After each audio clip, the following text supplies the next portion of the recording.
Hi, Bob Morphis here. That's right, Morphis. It was a hard last name to grow up with because it was different. I thank the Matrix movies for their character Morpheus. Suddenly I was cool because he was the captain who recruited Neo in the movie. But Morpheus is historically the Greek god of sleep and dreams. So when people ask me where the name comes from, I tell them about me Irish roots, where two Murphy brothers booked passage to America as indentured servants.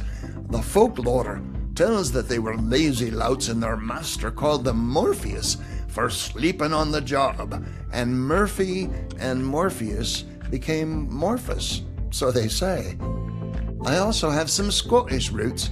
It's me ruddy complexion, but I don't think I have the legs for wearing kilts. I also have some British roots from London. Would you like a spot of tea, Mum?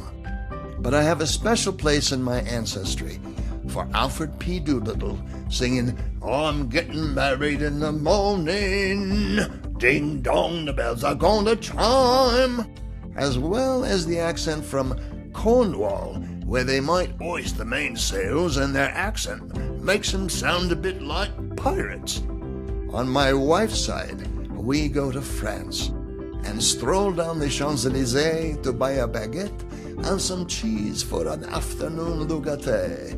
C'est magnifique. Then my maternal grandpa is from Germany. Jawohl, we toast with a pint of German beer and talk about roots.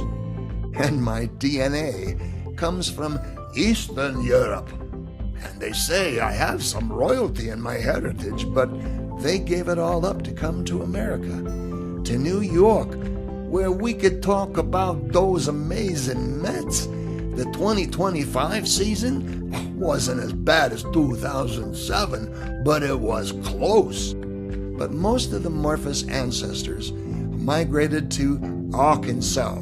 I enjoy learning accents so I can play different parts, like a true Southern gentleman who might be related to Colonel Sanders.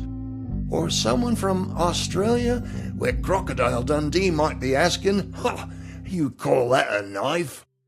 And I asked AI to throw together an assortment of the characters like the ones I get to play when I'm reading bedtime stories to my grandchildren.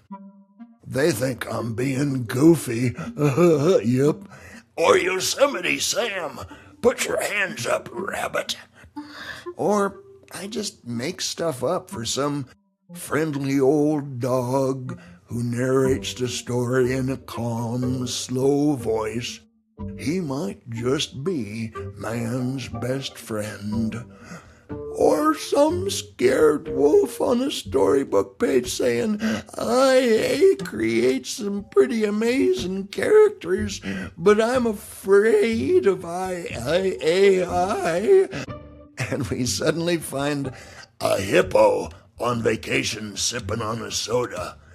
Or some timid mouse reluctantly proclaiming, I will eat 2 of cheesy puffs. Or a very cool cat listening to tunes when it's time for his nap, which is all the time. Or a flounder who sits alone on the shore when the water's too cold.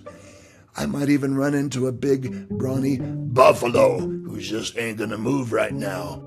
Or a tiger who's addicted to video games.